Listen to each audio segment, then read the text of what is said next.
if I leave this page if it'll stop. I don't know. Probably not. Should be fine. That QR code has like all the materials that are associated, so if you want to follow along, you can do it on there.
Did you see my message? I asked Shanks to come and he said he's going to watch the live stream and he wants me to do a certain song. I put it in the message. So I don't know if that's permissible. We'll see. It's on GroupMe. I'm surprised y'all are early. I thought you'd be Like, yesterday was only late because I was in auditions. Yeah. Blaine, I'm here for you. Hey, thanks, man.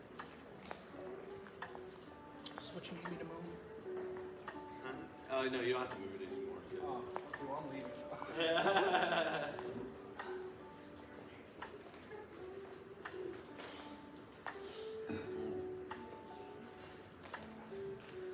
You guys have nice folk music and stuff. Yeah, Wayne because music. it was so awkward yesterday. I'll do it front first.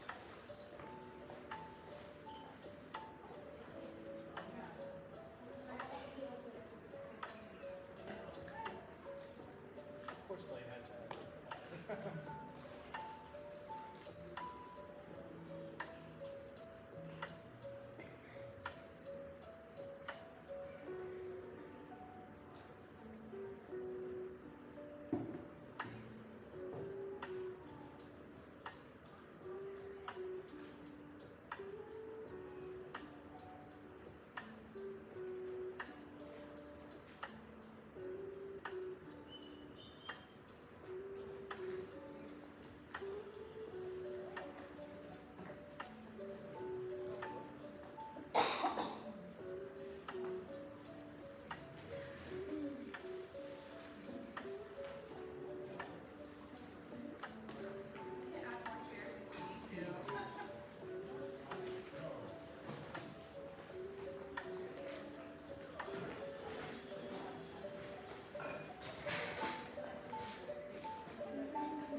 Here's this is the handout if you want to see them.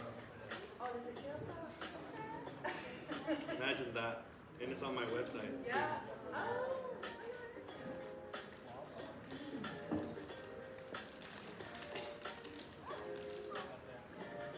You pretty much match.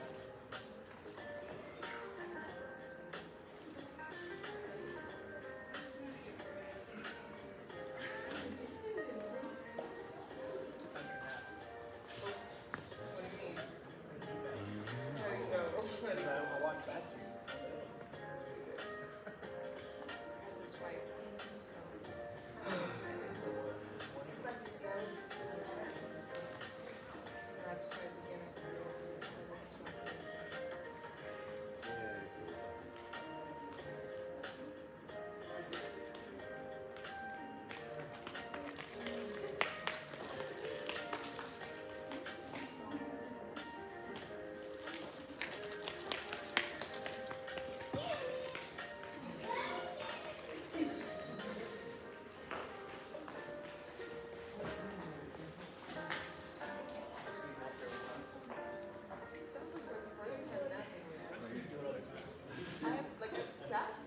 Still sitting there short.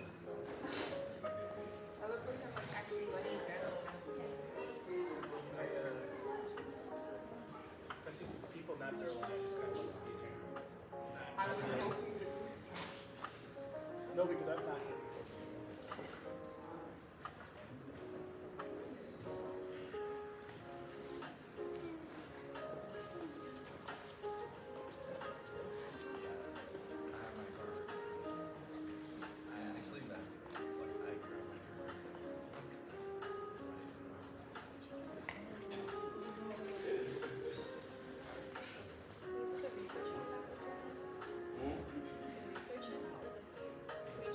It goes in order. So like the top is the research.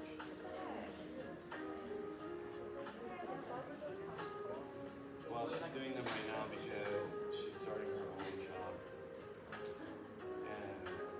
And I was like, it would be super helpful if it's me because I am very busy.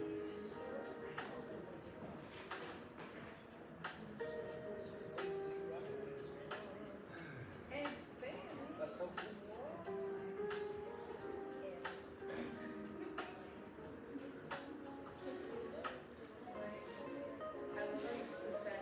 Yes, both languages.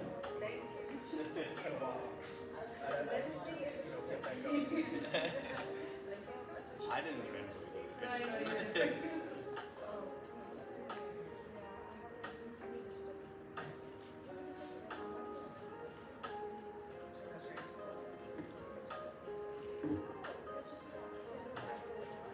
Yeah, go ahead. Okay, welcome everybody. We're gonna get started. I'm Blaine. I'm a student here at St. Vincent State University. This is my class come for Capstone presentation. I'm going to be covering music therapy research, music theory, and music history as they apply to chronic pain population. And there's a QR here for the handouts if you want to follow along with the handouts that I've prepared. So we're going to be moving through 3 parts together. There will be live demonstrations throughout, so be prepared to participate. And if you have questions, feel free to hold them in to the end of the presentation. Everybody good on that? Cool. So this is a quick overview of how it's structured. Part 1 will be the longest. This is the music therapy research supporting chronic pain. The history, service settings, interventions, physiological, psychological effects, clinical evidence, what the outcomes look like. Part 2 and 3 are each about 15 minutes and include live song performance and historical listening excerpts. So let's start with the research. Everything in this first part is grounded in clinical work that we're going to talk about throughout the whole thing. So I want to start by making sure we're all on the same page about what chronic pain actually is and why it matters for music therapy specifically. So about 51.6 million US adults live with chronic pain. That's about 21% of the population. That's by roughly 1 in 5 people. It's not just a physical problem, it disrupts sleep, leads to depression, anxiety, erodes quality of life in ways that go far beyond an original site of injury. The opioid crisis has made the need for non-pharmacological interventions urgent. The CDC warns that anyone taking prescription opioids can develop dependence, and the evidence for decreasing effectiveness over time is well established. Music therapy enters this space as a holistic, low-risk option. What I want to emphasize is this cycle, that physical pain leads to psychological distress and back to physical pain. They feed into each other. This amplifies the experience of pain, so any effective intervention has to address both aspects.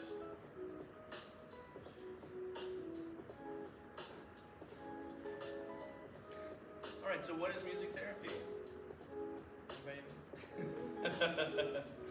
Music therapy is defined by the American Music Therapy Association as the clinical and evidence-based use of music interventions to accomplish individualized goals within a therapeutic relationship by a credentialed professional. And I want to highlight the last part, the credentialed professional. We're not just entertainers, as entertaining as we can be.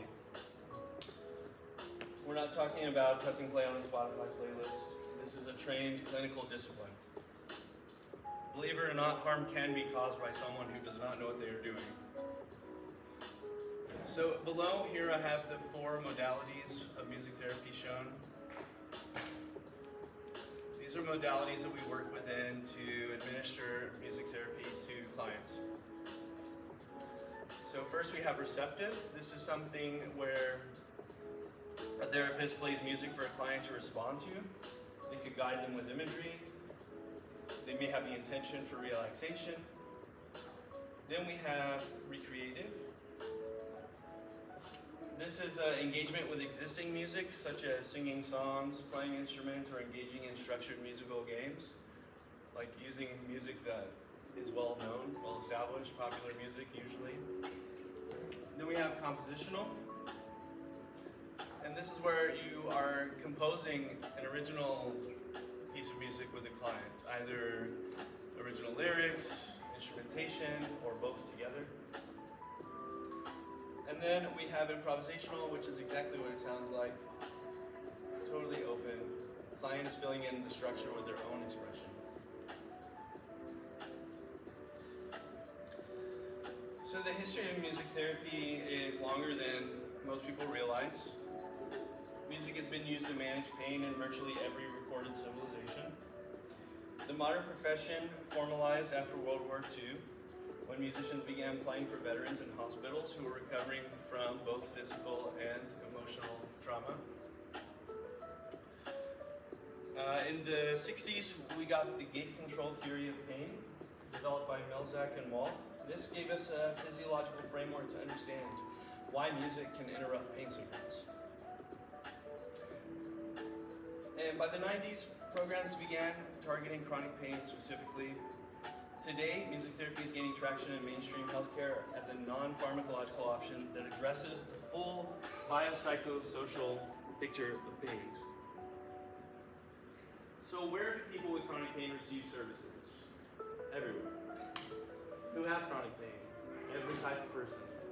Infants, seniors, veterans, children, everyone. So they get services everywhere. You see it in palliative care, you see it in hospitals, pediatric settings, you see it in community centers. More and more we're seeing telehealth and home care. Group settings. And so the point at the bottom here says, music is already embedded in daily life. We're not asking clients to adopt something new, like take a new medication, wade through the side effects. We're just refining an existing relationship. So these are some of the intervention types that have been proven effective for chronic pain. These are from the research studies that I synthesized in my paper. So we have receptive music listening. self-selected music by clients for 30 minutes every evening over 6 months showed significant improvement in their emotional function and the reduction of their pain reports. Group singing, a 10-week program, proved to stimulate oxytocin release, decrease pain interference, improve mood, and form new social connections. Which this is a huge one, the new social connections, because people with chronic pain, their experience is very isolating. They lose friends, they lose family, they lose jobs. They become very isolated, and it just makes things worse. So forming new social connections is huge. Study with vibroacoustic therapy. This is like using the actual vibration of certain hertz. Produced significant findings for relaxation and pain reduction. And the hertz that they found most effective were around 40 hertz. It's not that loud. Vocal music therapy. This is a mixed methods intervention. Again, reporting pain reduction, self-efficacy. This means like how much control a client feels over their experience of pain. Like, do you feel like you have any control over it? Like you can change it? Or do you feel like completely powerless toward it? Like this is a common experience for chronic pain, so this helped clients to feel like they had some control over their experience in their daily lives. Then we have the telehealth music sessions, over 4 sessions, only 4. Veterans showed clinically meaningful improvements in pain, anxiety, and depression. And then we have the home-based listening. This was done in China, I think. Breast cancer survivors, 5 30-minute sessions for 24 weeks. Reductions in fatigue, symptoms went down, reduced the pain intensity.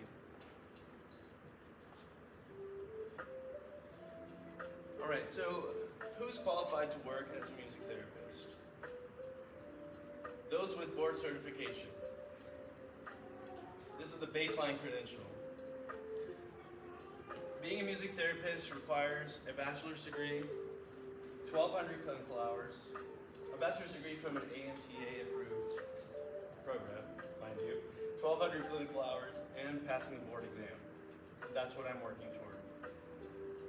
Beyond this, practitioners can pursue advanced specializations. I have a few of them listed here. Guided imagery in music requires post-grad training. There in the top right. With this, you're exploring imagery, memory, and emotion. It's relevant to chronic pain for deep relaxation and pain processing. Neurologic music therapy was developed at the Colorado State University and specifically targets neurological function through rhythm, melody, and harmony. This is, again, applicable to pain modulation. And we'll talk about NMT again later in the history section.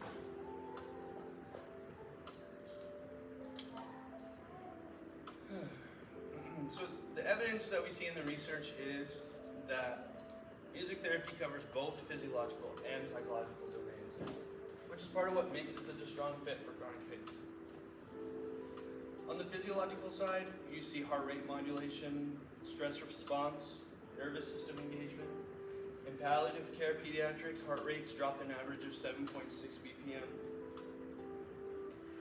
Group singing, stimulating oxytocin, vibroacoustic therapy, producing significant findings.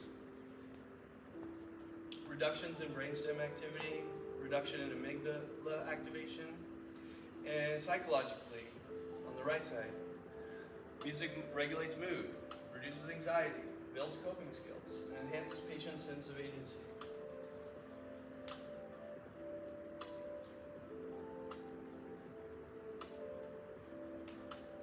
That's kind of, we talked about those things.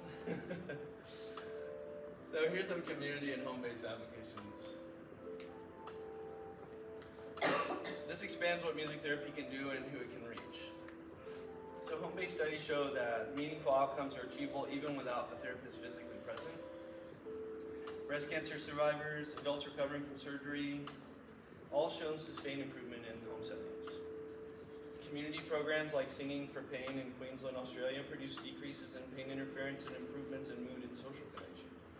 The music-based self-care protocol showed lasting decreases in pain intensity at a 12 12-month follow-up, one of the longer outcome windows.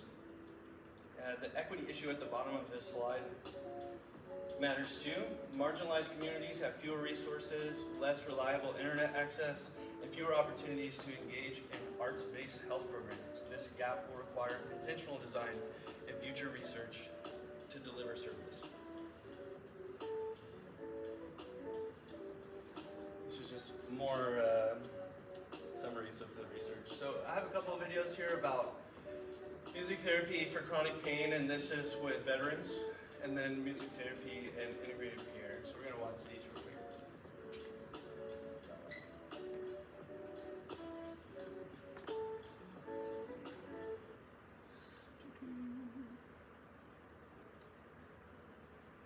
Hopefully the sound is loud enough.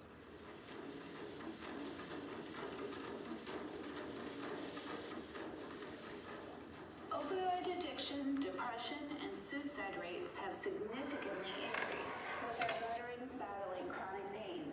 It has been found that opioid use and suicide rates have skyrocketed in veterans with chronic pain, with comorbid PTSD and depression, thus creating a greater need in the VA system for alternative non-pharmacological options for treating chronic pain.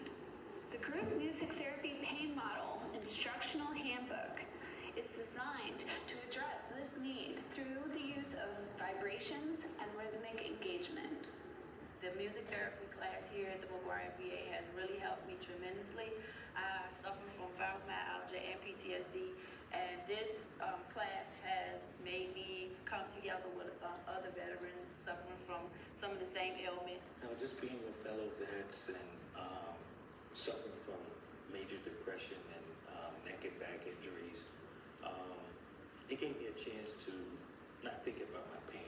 Music is very powerful in creating balance and harmony within our brain. When our brain is experiencing disharmonic brainwave patterns, we tend to feel anxiety, depression, stress, and mental instability. However, when our brain connects with the vibrations that travel through our ear canal, both of the hemispheres are operating in harmony, and the neurons will fire off simultaneously in sync with each other, generating a variance in wave frequencies. When the neurotransmitters, such as dopamine and serotonin, are increased, they give us a feel-good vibe, which allows us to forget the existence of pain and other nagging ailments.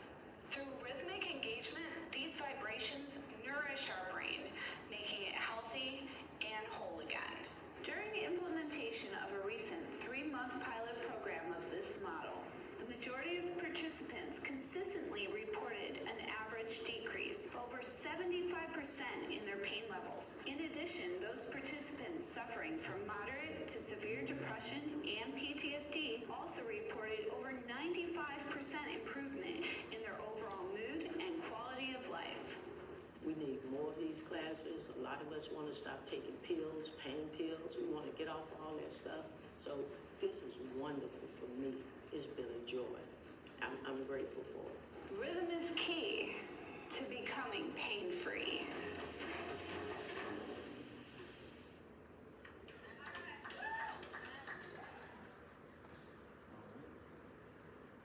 One more here for us.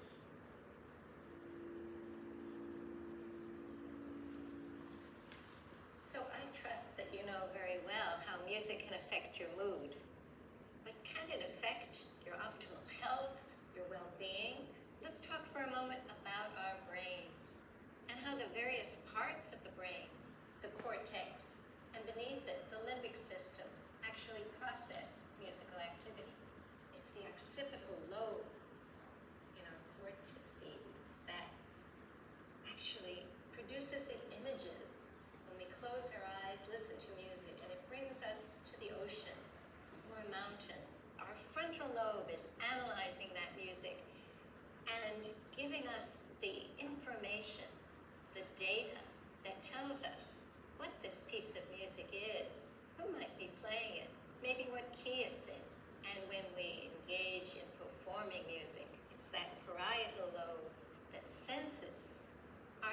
on the strings.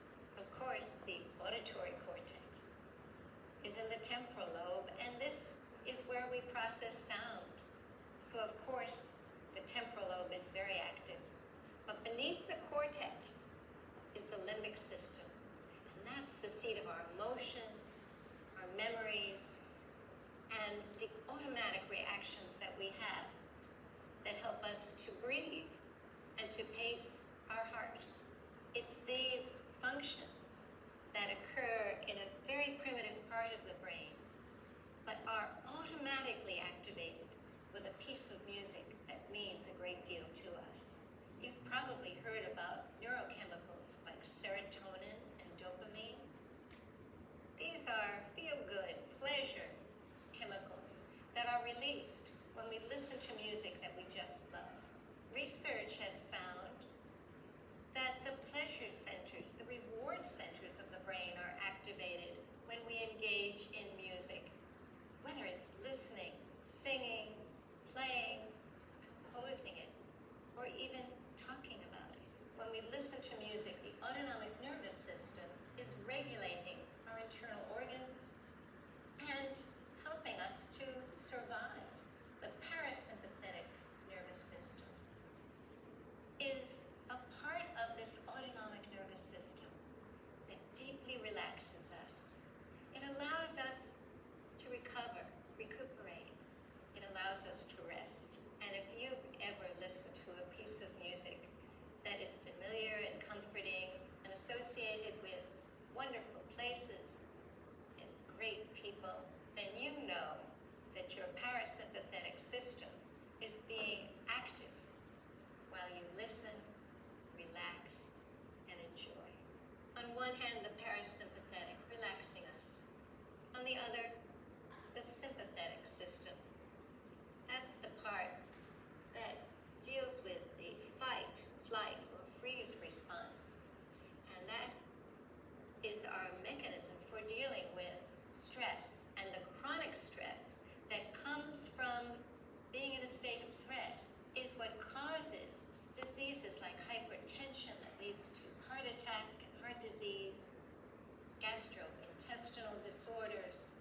But music not only can relax us, but it can bring us to a state of homeostasis. When we are engaged with music, pain signals are not as strong. They come up through the source of that pain, that insult to our body, and then they're processed in the brain. But if the brain is meanwhile experiencing or playing the music, these things inhibit the pain signal on its way down to offer a physical response to it. In this way, music actually diffuses pain. So you see through the whole brain and the integration of our bodies, our minds, and our spirit, we're able to keep ourselves healthy. Now, music, of course, is never going to cure disease, and it can't repair damaged tissue, but it can help us to deal with whatever pain or distress we have in our lives, and that can ultimately make us healthier. So here you can see that music therapy groups especially are effective with veteran population, their drumming circles, helping them with avoiding opiates. And then here she's speaking about how the pain signal is modulated when we're engaging with music. There's another video there if you're curious for more. You can search that up later. But that's just the title of it.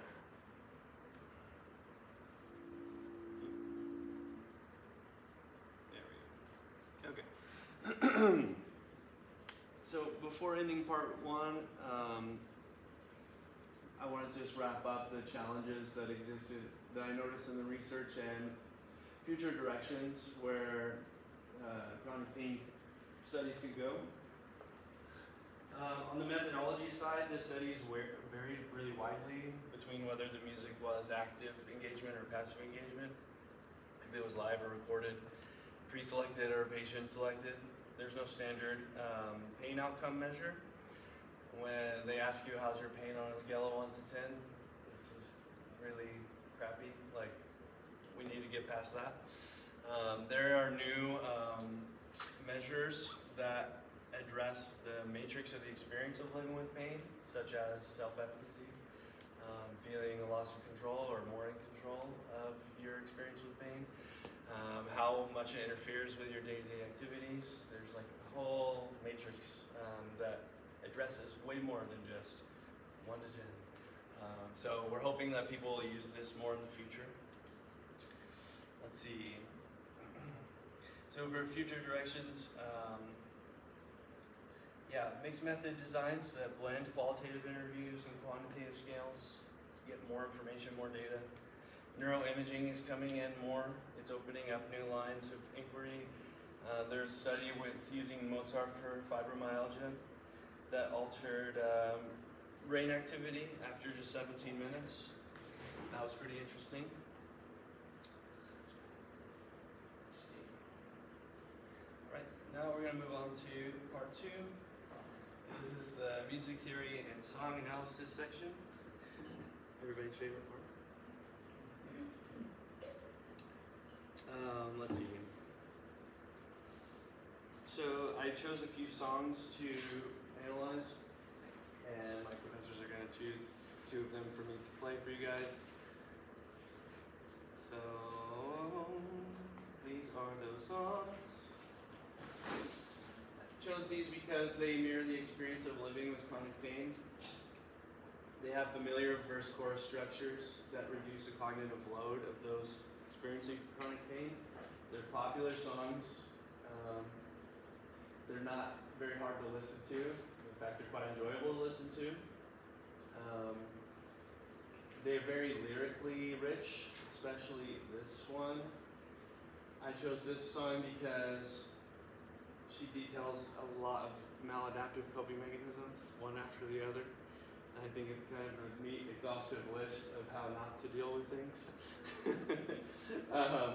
I chose this one because it addresses the grief of clarity, or like a treatment that didn't work out, like the anger that people with chronic pain don't get to express very much. And then I chose this one because it's an anthem about endurance, mutual support, and reframing being here as progress. So with that,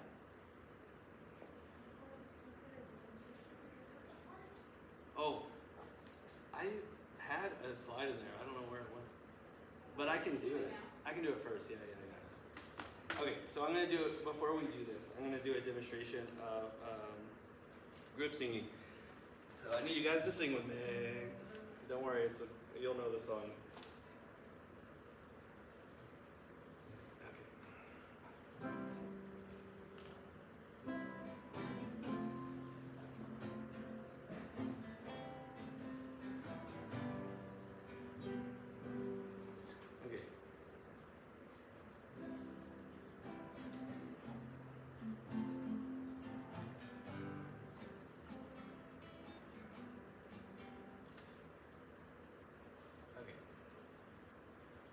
So normally whenever we do this, we're going to start with the chorus because it's the most recognizable. So this is how it goes. Lean on me, way on our strong, and I'll be your friend. I'll help you carry on, for it won't be long. I'm gonna need somebody to lean on. Everybody know that song? All right, let's start at the beginning.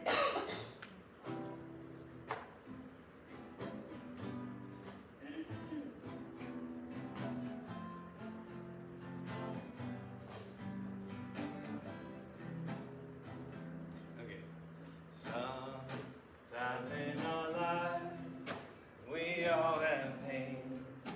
We all have sorrow, but if we are wise, we know that there's always tomorrow. Lean on me, way on us strong, and I'll be your friend. I'll help you carry on.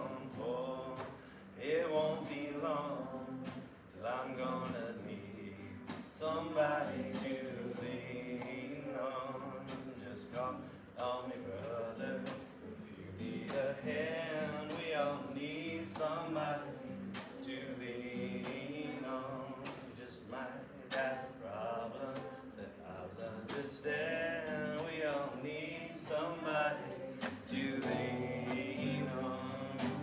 Good job.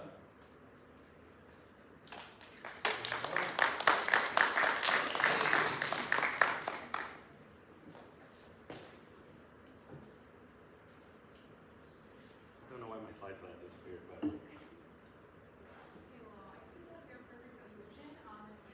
Okay.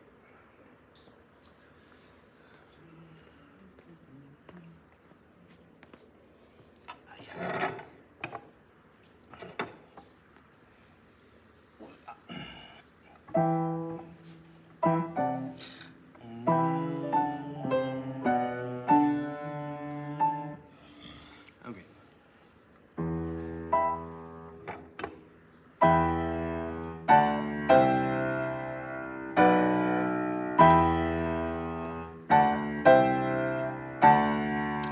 Trying to get control, pressure's taking its toll. Stuck in the middle zone, I just want you alone. My guessing game is strong, way too real to be wrong. Caught up in your show, at least now I know it wasn't love, it wasn't love. It was a perfect illusion, perfect illusion. Mistaken for love, it wasn't love. It was a perfect illusion, perfect illusion. It was a perfect illusion. Will you? Cause I can't see, but I feel you watching me, dilated, falling free in the modern ecstasy. Will you? Cause I can't see, but I feel you watching me, dilated, falling free in the modern ecstasy. Will you? Cause I can't see, but I feel you watching me, dilated, falling free in a modern ecstasy, in a modern ecstasy. Well, sorry. In a modern, in a modern ecstasy. I'm over the show. At least now I know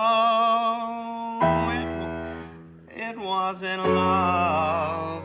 It wasn't love. It was a perfect illusion, perfect illusion, mistaken for love. It wasn't love, it was a perfect illusion, perfect illusion.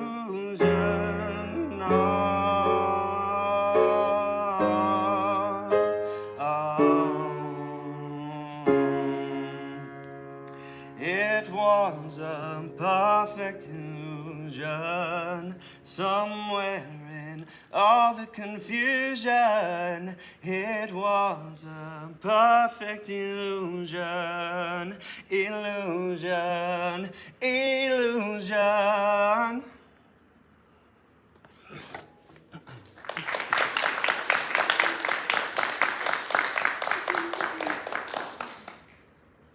Okay, let's talk about that song. Oh, great, the first one. So this song, we're through the music theory and then the applications. The song is a fast-paced song. It's 126 BPMs. It's great because it can pull someone who's going through chronic pain, their attention away from the pain that they're experiencing with rhythmic entrainment. This is Aeolian modal with borrowed chords, no authentic cadences. It never resolves, which mirrors the experience of chronic pain, feeling like there's no resolution. The key change signals an emotional transformation it gives the listener nowhere for a landing. The form, as I talked before, is a familiar verse-chorus pop structure, very predictable, easy entry. It has texture that shifts dramatically. Yeah, and the escalation within it mirrors the emotional experience of confronting pain and a painful truth. So the central clinical theme here is the grief of clarity. Like I talked about earlier, the frustration of treatments that didn't work. This is super pertinent to people with chronic pain, treatment disappointment. It wasn't love, it was a perfect illusion. Resonates for someone who spent months, maybe even years, committed to treatment that didn't work.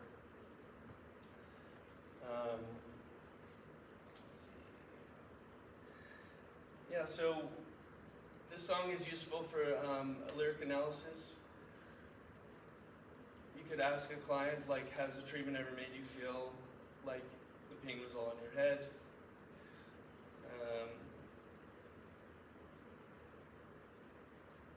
The key change could assist with shifting from confusion to clarity, helping client name their experience more easily.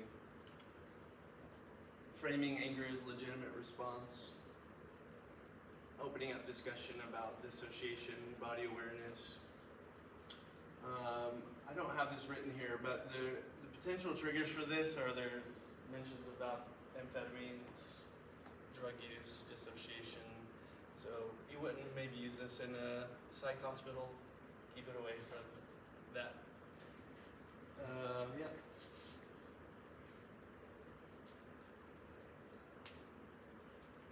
Second song.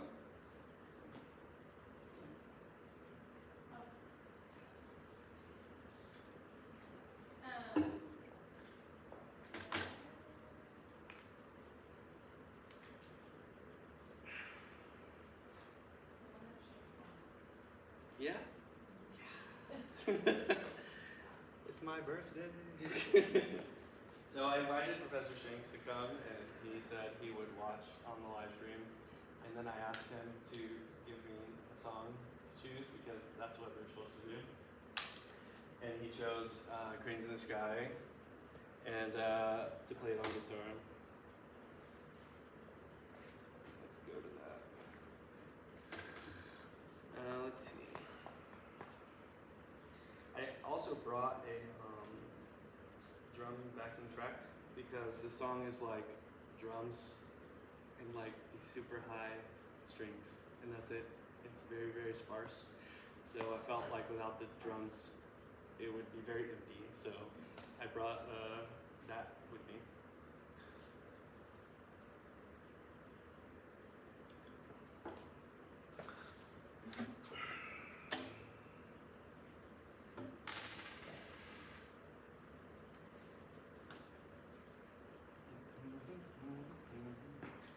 I chose the tune first. Nothing worse than an out-of-tune guitar.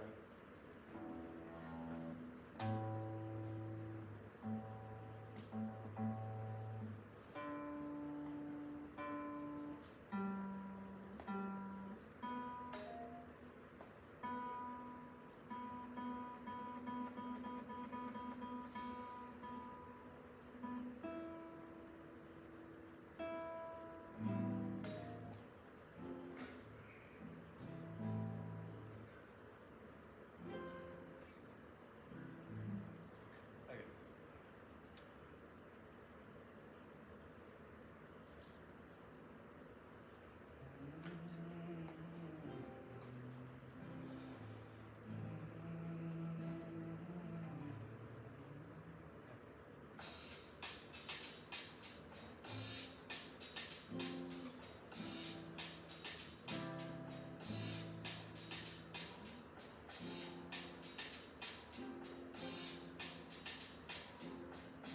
Try to drink it away.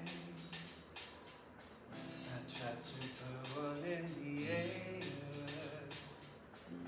Tried to dance it away. I tried to change it with my hair. I ran the credit card bill up. Thought a new dress would make it better. I tried to run it away.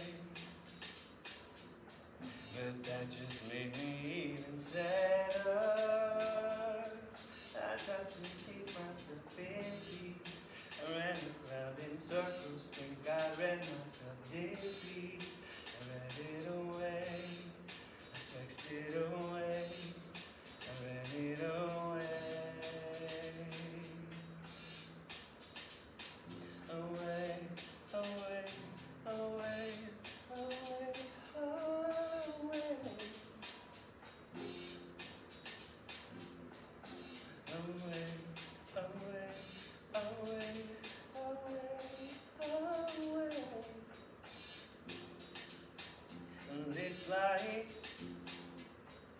cranes in the sky. Sometimes I don't want to feel those metal clouds. Yeah, it's like cranes in the sky. Sometimes I don't want to feel those metal clouds. I try to fade away, but then my head be feeling clearer. I traveled 70 states, and my head feeling better. I tried to let go my lover, but if I was alone, maybe I could recover. To write it away, cry it away. Don't you cry, no baby, no way. Away, away, away, away.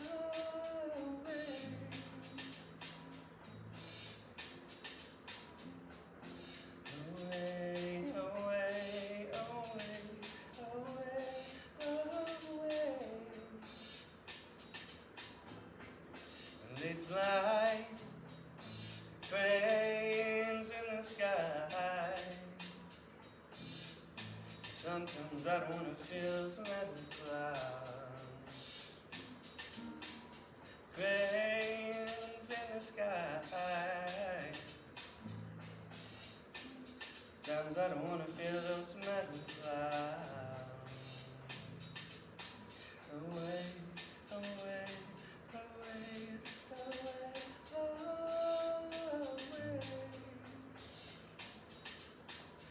Away, away, away, away.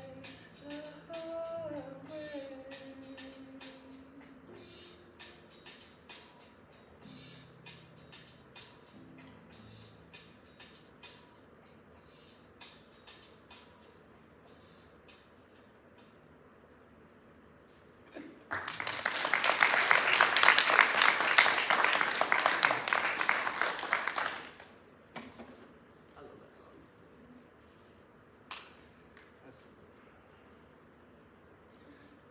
So this song is very different from the others. It's very calming. It's around 96 BPM, so it's near the resting heart rate. The whole song is built on the plagal cadence, also known as the Amen cadence. It's a 1-4, like what you would hear in church music. Let's see, it repeats over and over. There's no resolution. It has a feeling of acceptance and surrender. It's a song about living inside grief without escape. No key change, harmonic stasis. In the song, there's an arpeggiated bass that moves the song a little bit forward, but it doesn't go anywhere. It's just ambiguous in every way. It's very open.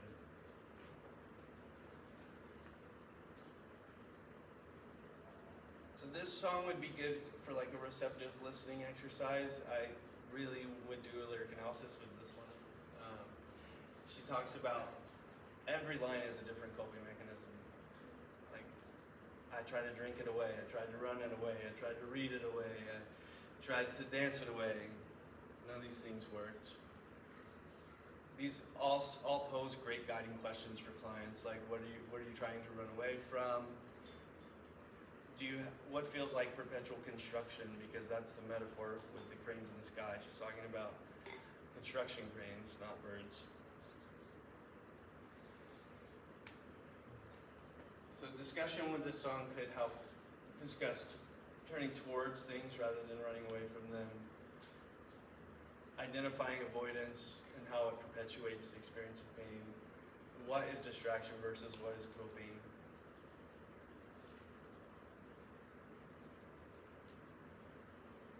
All right, so now we're going to move on to the final section, music history.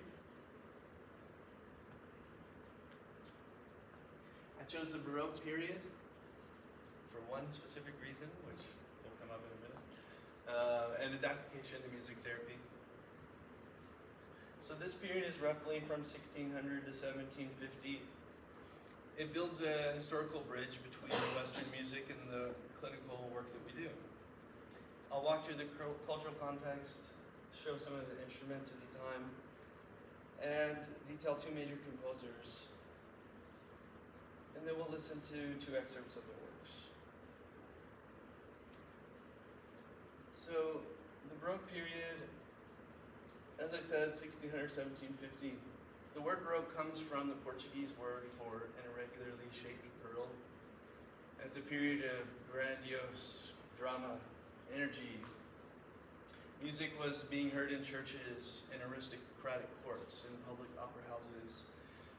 And this is the reason I chose this, is because composers worked from the doctrine of affections. This was a framework designed by the church that intended to produce specific mood states through musical structure.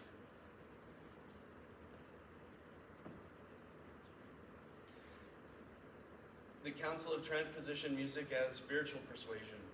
The Lutheran Reformation championed congregational singing, which, as we did earlier, group singing. That's where it comes from. And at the same time, the scientific revolution was going on, and major minor tonality was replacing modal systems of music theory. So here you can see some of the instruments of the time. At that distance, they probably look exactly the same, but there are differences. You have a harpsichord, which is a plucked string proto-piano. It's not the same thing as a piano. There's no way to control its volume or dynamics. The organ, you have all the standard string instruments that you normally do, but their strings are made out of the guts of sheep, usually. They are quieter, warmer, gentler. And you see the wind instruments here and the brass trumpet. It's like very little valves, very little buttons. Not much going on there.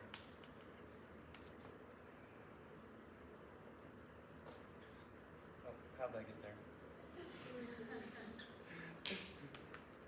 So Bach is our first composer we're going to talk about.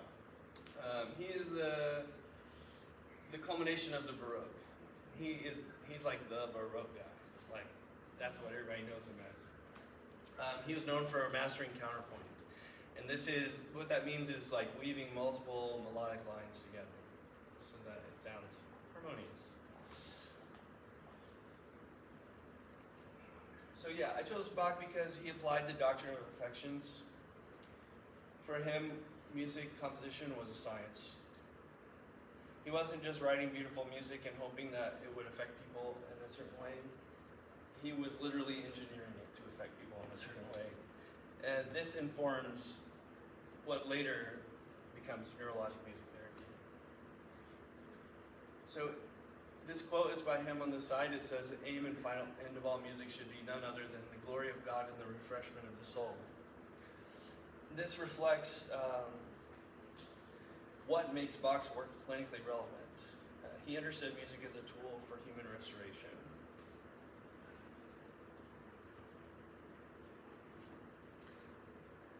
My second composer is Vivaldi.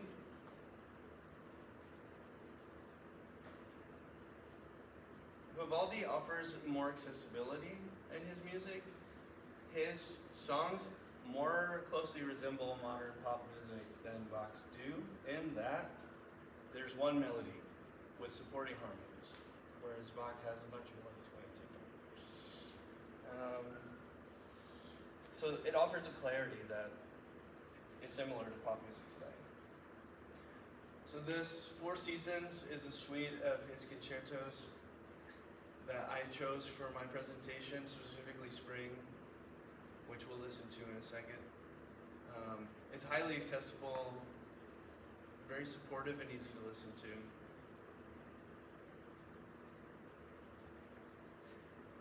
So these are some of the genres from the time. In the session plan that I have in a minute, you'll see the solo concerto and the Lutheran chorale featured. The solo concerto uses ritornello form, which is a recurring opening theme that returns between contrasting solo episodes. This predictable structure is helpful for someone living with chronic pain because unpredictability can be a daily stressor. Having something predictable like that has real therapeutic value. You know that you're going to return to home. And the Lutheran chorale is built for group participation. One texture, strophic form, stepwise melody, steady rhythm. No musical training required.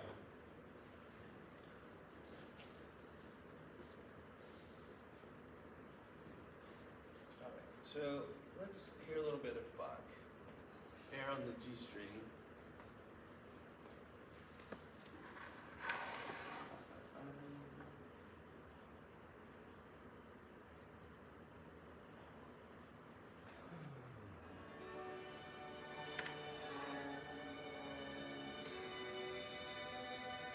This is the second movement of the Air Suite.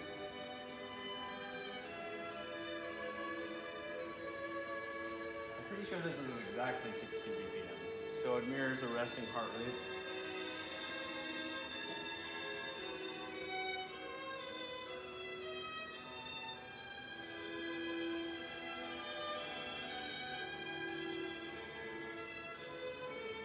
This is what we would call supportive music.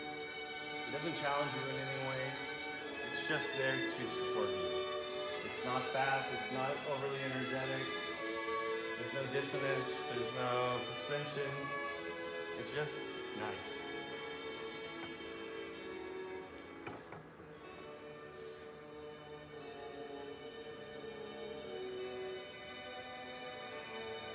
And this can be used with guiding imagery, processing grief, grounding exercises.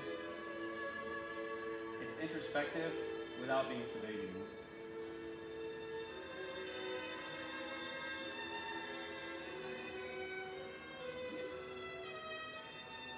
Alright, let's move on to the next one.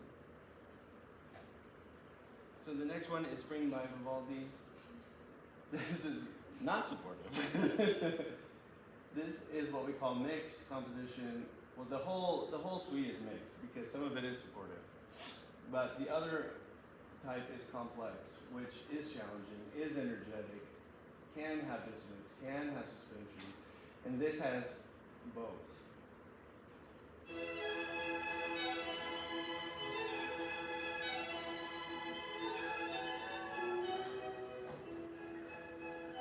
You'll hear the ritornello form. That first theme comes back over and over again. It's very predictable.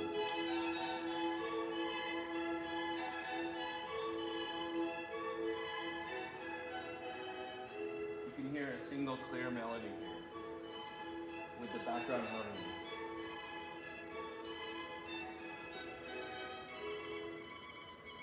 There we have a bird.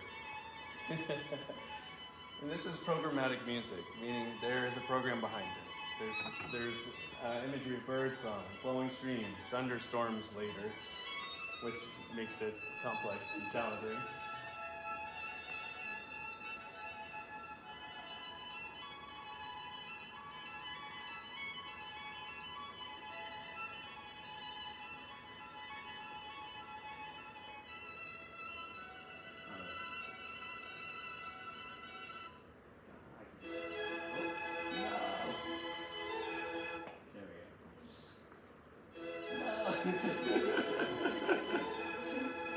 Don't do it. Get away from there. Alright. So this slide draws a direct historical line from the Baroque doctrine of affections to neurologic music therapy. So the doctrine of affections was called the Affektenlehre in German. The theory of the affects embraced the concept that music can arouse specific emotions. And contemporary neuroscience validates this. And NMT formalizes that with using rhythm, melody, harmony for neuro engagement. Same structures employed by Baroque composers like Bach and Vivaldi, moving congregations today, regulating nervous systems in many ways. All right, well, that's my presentation. Thank you for coming.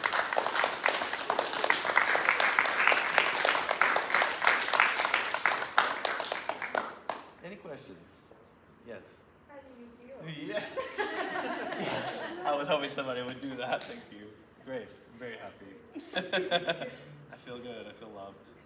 Thank you guys for being here. It means a lot to me. Any other questions? Is it officially the end of you? In the beginning of a new Blaine. Yeah. Yeah. Hey, you missed the whole thing. Yeah. Yes. Are you hoping to work in pain management? I want to work with a psych population, which there will be. Yeah. A lot of times there's a lot of unknown pain there. Yeah. People numbing. Yeah. And not realizing that they're doing that. Yeah. There's a lot of that. But I want to work inside. But I'm open. I'm still interviewing for internships. That internship you were trying to get. Well, I haven't finished my application, and I have another interview on Tuesday. After you're talking about you like the interviews. I'll let y'all know when it happens. I'll be all in the group chats. Good. All right. All good.